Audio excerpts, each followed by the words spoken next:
This is the WHTC Morning News with Gary Stevens on 99.7, 1450 WHTC and WHTC.com. Good morning. Dan Evans in for Gary Stevens. The last couple hours here, kind of working begins slowly but surely. WHTC Morning News. I'll take over officially, I believe, on a Monday morning. Coming up to 8:38, as we do on Thursday mornings, we check in with Linda Hart from the Holland Area Convention and Visitors Bureau. Welcome in. Linda, typically here sitting in front of me, but doing the technology deal today, aren't we? We are doing have a principal shopping district board meeting every Thursday of the month. Not every Thursday of the month, but anyway, this is just always the best way to do it. All right, we have met in person, but great to talk to you, and always interested in what's going on in the Holland area, and you are at the center of everything. Of course, the big thing is it is Easter weekend. So much going on, egg hunts, buffets, whatnot. Tell us what's happening. Sure, absolutely. So if you're looking for a place to dine on Sunday, because as we all know, most restaurants will be closed, Boatworks and Red Rock Grill over Macatella Legends is offering their traditional Easter brunch from 10 to 4. Everything that you can imagine for an Easter brunch is going to be included. Reservations are required. So again, that's Boatworks Waterfront Restaurant here in downtown Holland and Red Rock Grill over at Macatella Legends on the north side. We are also having 2 Easter egg hunts.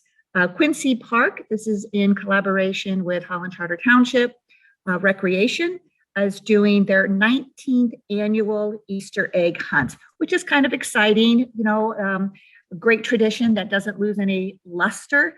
It's public, so anybody is invited to attend. Gates open at 10 o'clock. The hunt begins at 11 sharp. They will be doing some kids' activities beforehand, but they're going to do it in 3 groups. So there is age restrictions here, you know, up to 3 years old for the little itty bitty wee ones can hunt. And then they'll go from ages 4 to 6 and then 7 to 10. Lots of candy, face painting, obviously the Easter bunny. And then there's another, Easter egg hunt.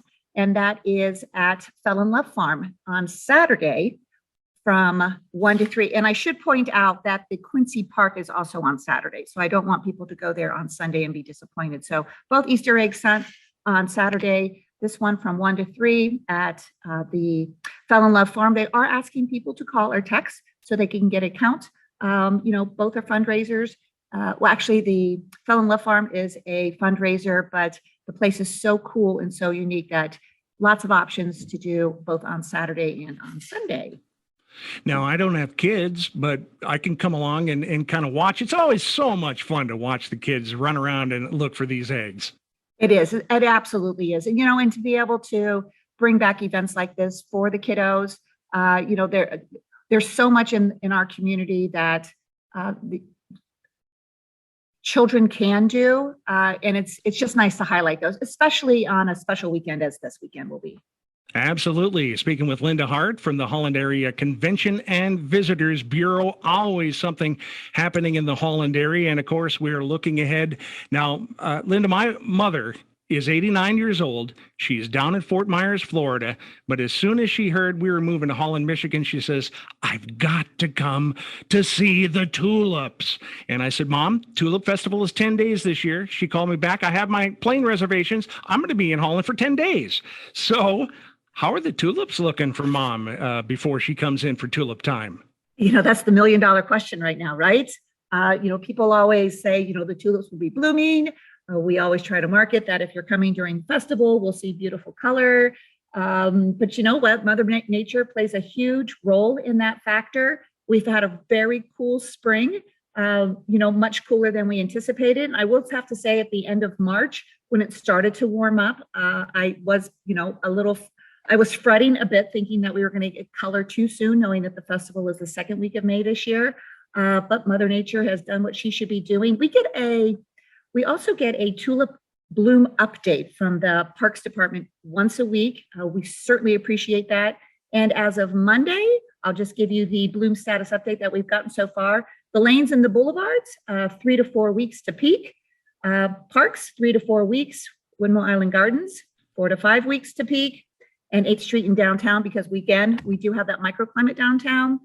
2.5 to 3 weeks to peak color. And again, peak color means right around 75% of the tulips are actually blooming because we do plant early, mid, and late varieties. And the one thing that I found out early, I'm going to have to tell my mom before she comes is don't pick the tulips, right? No. Do not pick the tulips. You can order bulbs and have them delivered in the fall for your own planting and beautification. Obviously, you can certainly buy pots of tulips from Tulip Time this year. They're selling those again, which is also awesome. And then there's an annual tulip dig that we do following the festival where people can come and dig up the tulip bulbs and take them home for a fundraiser for Holland in Bloom. But lots of color for the festival this year. I'm pretty confident it's going to be a fabulous festival. Excellent. Before we let you go, too, talk about the Holland Area Arts Council. Things are happening there. Yes, absolutely. So they're doing a juried event for kids. Super, super cool this year. Let me just pull my notes out really, really quickly. The 2022 Regional Juried High School Art Exhibition begins tonight. Kids from over 30 local schools are competing for cash and prizes, and they've done a bit of a virtual online, and some of this artwork is absolutely stunning. So if you have an opportunity to check out the art and support the kids, everybody appreciates that. All right, Linda Hart from the Holland Area Convention and Visitors Bureau. Just a pleasure speaking with you. Look forward to our talk next week. All right, see ya. Bye-bye. Thank you. Destination Downtown brought to you by the Windmill Restaurant, home of the hash brown omelet, other delicious favorites. They're on 8th Street in downtown Holland.